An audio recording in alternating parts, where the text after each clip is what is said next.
تو جب تک بندہ ہوتا ہے نا ماں کے پیٹ میں تو خالصتاً اللہ جل و علا کی وہ نگرانی میں ہوتا ہے. جب ماں کے پیٹ سے نکلتا ہے نا، ماں کے پیٹ سے نکلے، وہ انسان کا بچہ نہ بھی ہو، گدھے کا بھی ہو، پھر بھی بڑا ہی پیارا لگتا ہے، کیونکہ وہ اللہ تبارک و تعالیٰ نے اسے اپنے کرم سے رکھا ہوا. بچہ پھول لگتا ہے، پیارا لگتا ہے، میٹھا لگتا ہے.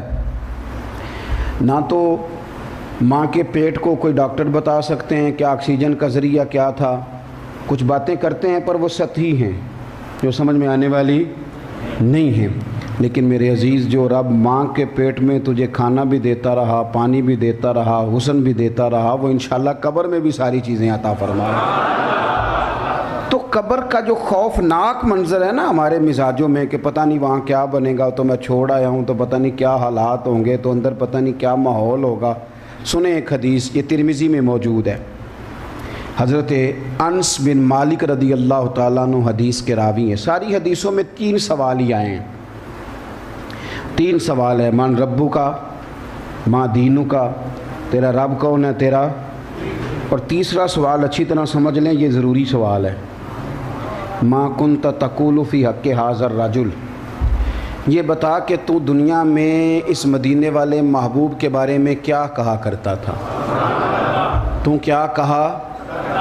آپ ناراض نہ ہونا، میری جماعت کے لوگوں کو بھی اب بحث کا شوق ہو گیا ہے. یہ بھی اب بحث کرتے ہیں، صحیح حدیث مانگتے ہیں. یہ بھی اب انہوں نے بھی ترازو پکڑا ہے کہ حضور کو کتنا علم تھا کتنا نہیں تھا. یہ بتاؤ گے قبر میں کہ صبح شام پھٹے پہ بحث کرتے تھے کہ نبی پاک صلی اللہ علیہ وسلم کچھ دے سکتے ہیں کہ نہیں دے سکتے. ساری زندگی بحث میں گزار دینی ہے. پیار کب کرنا ہے؟ محبت کب کرنی ہے مدینے والے محبوب سے؟ اور غلام جو ہوتے ہیں نا، غلام بحث نہیں کرتے، غلام غلامی کرتے ہیں. غلام بحث نوکر کی تھے. تسی بولتے نہیں، لگتا ہے امیر بندے بیٹھے ہو. امیر بندے نوکر کلو اللہ خوش رکھ. اور دیکھو کیا خوبصورت لفظ ہے، نوکر کی تھے. نخرہ تو ہوتا ہے ان لوگوں کا جو امیر ہوتے ہیں. نوکر کی تھے، نخرہ کی. نخرے والی کیا کہانی ہے؟ نبی کریم کا غلام اور صبح و شام بحث کرے اور روز بحث کرے. یہ بحثوں والا کام محبوب کے غلاموں کا نہیں، بالکل نہیں.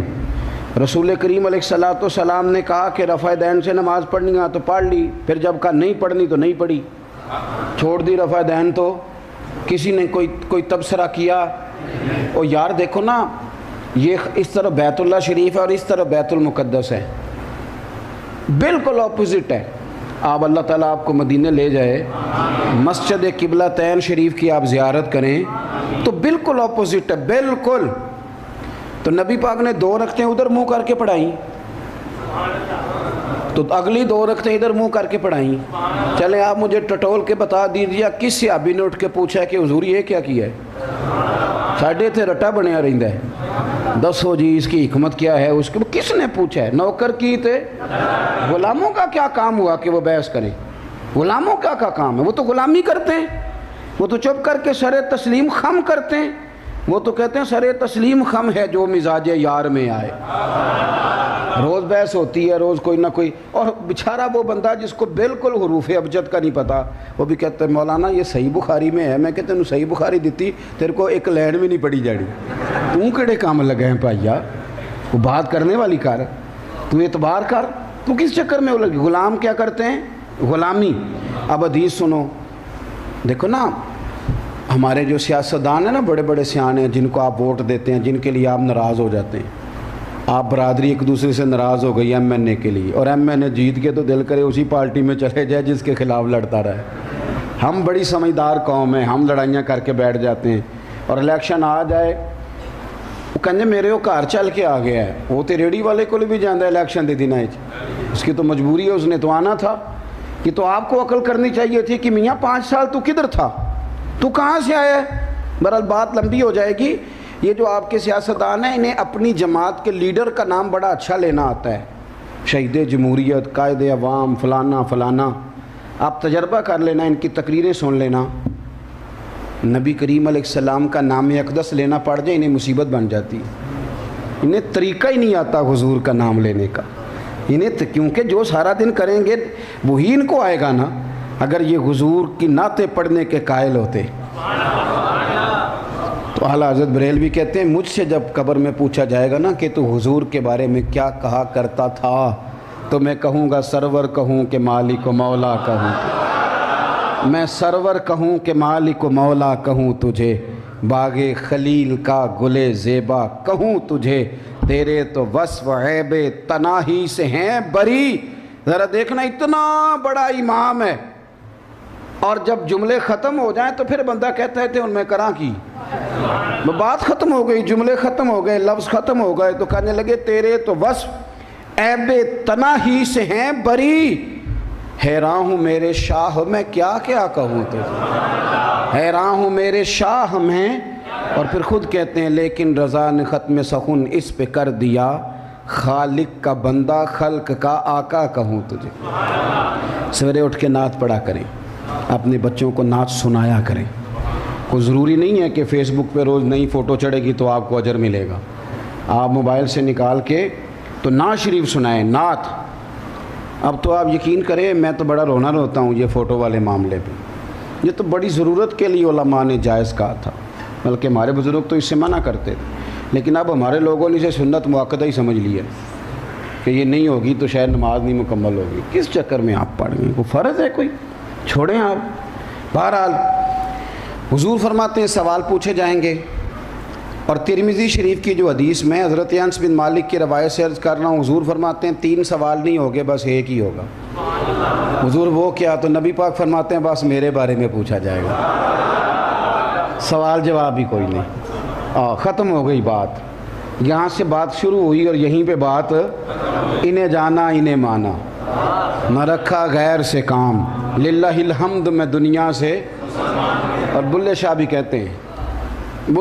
کہتے ہیں میرے عشق دے وچ مشکوک نہ ہو، نئی نیت کدے خطا کیتی، تیری ہر ملاقاتی میں انج کیتی جی میں موسیٰ نال خدا کی۔ ایک تینوں رب بھی نہیں نہ کہہ سکیا، باقی تے ساری رسم ادا کی تھی۔ اور یہ سادی نے بھی کہا تھا بعد از خدا بزرگ توئی، قصہ مختصر، یہ سمجھ لیں۔ تو ہمارے لوگ تو کہیں گے جو کرتے رہے وہی کہنا ہے نا میرے بھائی، وہ کہیں گے، لیکن مسئلہ یہ ہے کہ حضور کی نعتیں ہمیں آنی چاہیے، سرکار کی غلامی کے قصیدے ہمیں۔ حضور فرماتے ہیں کہ سوال پوچھیں گے میرے بارے میں، تو جب وہ بندہ جواب دے دے گا نا کہ میرے آقا ہیں، تو سنو یہ ترمذی کی حدیث ہے، حضور فرماتے ہیں اس کی قبر 70 گز چوڑی کر دی جائے گی، 70 گز لمبی کر دی جائے گی، نور سے بھر دی جائے گی، جنت کا باغ بنا دی جائے گی۔ اگلا جملہ میں نے اردو میں نہیں پنجابی میں بتانا ہے، اگلا جملہ پنجابی میں، حدیث کا جملہ ہے پر پنجابی میں۔ حضور فرماتے ہیں جب یہ ساری نعمتیں اسے ملیں گی نا، یہ سرکار فرما رہے ہیں پر میں پنجابی میں عرض کرنے لگا ہوں۔ حضور فرماتے ہیں جب اس کی قبر کھول دی جائے گی، جنت سے بھر دی جائے گی، کرم ہو جائے گا، تو پتہ کیا کہے گا؟ آکھے گا میں ذرا کار نہ داسا ماں، میں ذرا کار نہ داسا ماں۔ یہ اب اس کو اردو میں ٹرانسلیٹ کریں کہ میں ذرا گھر نہ بتا کے آؤں تے چسکا نہیں، ذرا اے ذرا چسکا، میں ذرا کار نہ داسا ماں۔ وہ میں نا حدیث پاک بیان کر رہا تھا، نبی پاک صلی اللہ تعالیٰ علیہ وسلم نے حضرت ابو ہریرہ رضی اللہ تعالیٰ عنہ کو جب کہا نا مجھے حافظہ چاہیے تو 2-3 چلو بھر کے چادر میں ڈالے تو فرمایا کہ اٹھا لے۔ تو میں نے کہا میں اردو کا جملہ کہاں سے تلاش کر کے، اردو والے تو اس کو گٹھڑی کہتے ہیں، تو گٹھڑی دا سواد کوئی نہیں۔ حضور نے وہ گٹھڑی باندھ دی کا سینے سے لگا لو، اب گٹھڑی چھوٹی سی ہوتی ہے، تو میرا خیال ہے کہ یہاں پنجابی بولی جائے کہ نبی پاک نے پانڈ بن کے حافظہ دیتا ہے۔ حضور نے جنہوں نہیں سمجھ آئی وہ کو معذرت، اس کو نہیں سمجھ آئی اسے معذرت، لیکن سرکار نے کی کیتا ہے دسو پانڈ دا سواد ہے گٹھڑی دا؟ یہ پانڈ دا ہی سواد ہے، یہ پانڈ دا ہی سواد ہے۔ پنڈاں دے بھی ہن کئی منڈے انج دے نا جنہاں نوں پانڈ کوئی نہیں بننی ہوندی، ہن سارے کام کر لیں، موبائل نو چنگا چلا لیندے۔ بہرحال جو بات عرض کر رہا ہوں اس پر غور کریں، تو وہ کہے گا میں گھر نہ بتاؤں، تو حضور فرماتے ہیں فرشتے کہیں گے نہیں تو گھر نہ بتا کے آ، تو نیند پوری کر۔ اور کس طرح کر یہ بھی سنیں، میں بھی نیند پوری کرتا ہوں، آپ بھی نیند پوری کرتے ہیں، مسئلے 2 ہی تھے جو زندگی بھر حل نہ ہوئے، نیند پوری نہ ہوئی خواب مکمل نہ ہوئے. میں بھی نیند پوری کرتا ہوں, آپ بھی نیند پوری کرتے ہیں. میں نے اور تابی صاحب